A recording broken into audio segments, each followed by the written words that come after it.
Have you read the ICTA Bill 2024? Have you submitted your comments? I'd like to reiterate the call to action that I made earlier. If you're an ICT practitioner and you work in the tech space in Kenya, I'd like to encourage you to exercise your civic duty and be part of the public participation that's currently happening.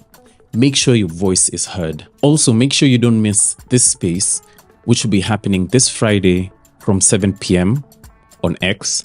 And in attendance, we'll have the PS ICT and Digital Economy. That's Engineer John Kipchumba Tanui, a member of the ICT Committee in Parliament, Umulkha Harun, and the CEO of ICTA, Stanley Kamanguya. You don't want to miss this. I spent some time yesterday reading the bill and doing some research, and I'd like to share my thoughts on this bill. I will focus on two main areas. Number one, precedents and justification for this bill. And number two, accreditation of ICT professionals. I was curious as to whether there has been precedents for a bill like this anywhere globally.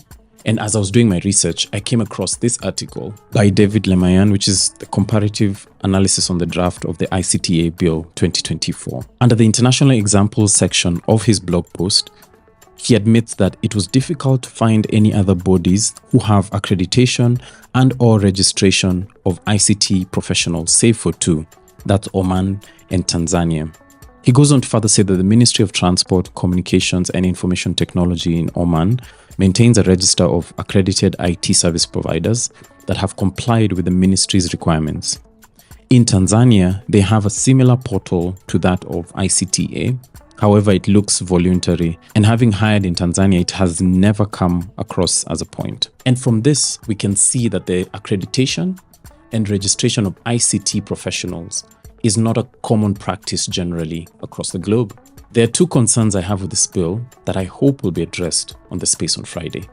Number one, this proposed bill will add more regulations and bureaucracy to the space, and I fear it has the potential to stifle creativity and innovation.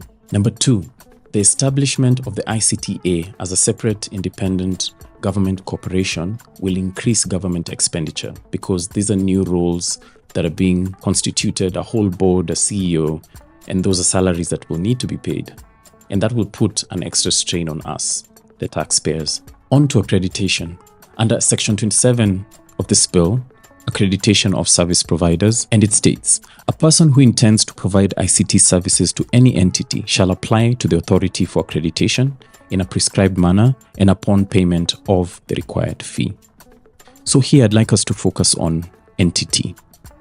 And when we scroll up to the definition of terms at the top, entities include national government entities and county government entities as defined under the Public Finance Management Act of 2022 and private entities. It would be very useful for us to be able to expound on the accreditation of service providers and what this means. For example, can we define exactly what an ICT professional or practitioner means? Because ICT is very wide.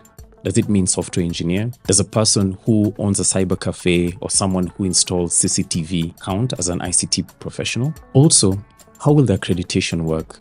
I'm thinking about someone who's employed. Will they need to personally do the accreditation?